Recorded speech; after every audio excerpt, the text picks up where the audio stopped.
Good morning. My name is Susan. I'm a steady horse coach. One of the things that I get asked a lot, was your neck really disconnected from your body? Yes, it was. Car accident, not horse.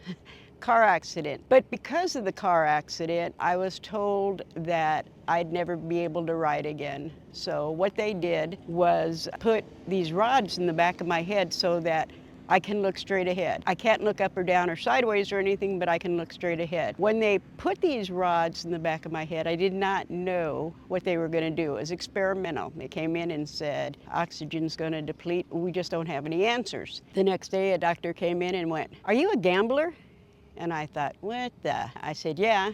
And he said, "I'd like to experiment." My thought was, okay, go ahead and experiment on whatever you, and he said, on you. And he explained that when they go in, they'll make an incision in the back of the neck, see what's there. And I said, okay. We went down to surgery, and there's a room before the operating room. I don't know what it's called. I don't remember a whole lot. I don't remember anything about the accident except I was T-boned and I couldn't get out. I was on the table, and the doctor came over and he said, "Are you ready?" And I said, "Sure."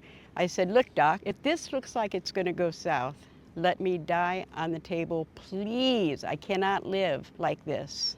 And he smiled and he said, "I'm a doctor. I can't do that." No matter what I said, I guess all sounds silly now, but at the time it was what I had in my heart, and that was, nobody will know. And the last thing I remember is he smiled, and then I woke up the next day. That's when I learned that they had inserted 2 rods in the back of my head to hold my head up for me. Oxygen flows really well, and it works. It was experimental, but it works. The bad thing was, before I left the hospital, he said, "You can't take a fall." And I went, okay, thinking, who's going to push me down at 70 years old? He said, "No fall." He said, "Your son told me that you were a horseback rider. You cannot ride ever again." I just felt like somebody had just punched me in the stomach. Horses are my passion. He said, "What will happen if you come off of a horse? It's not the fall. It's the impact. So what'll happen is when you hit the ground, things shift and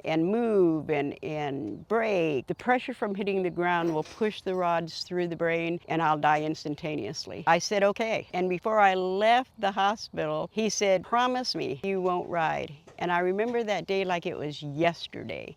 And I said, "I promise I won't ride." I didn't. I didn't for years. I didn't. I had my horses. I just wouldn't be around them. I wouldn't brush them. I was always afraid one will bump into me, I'll fall down. And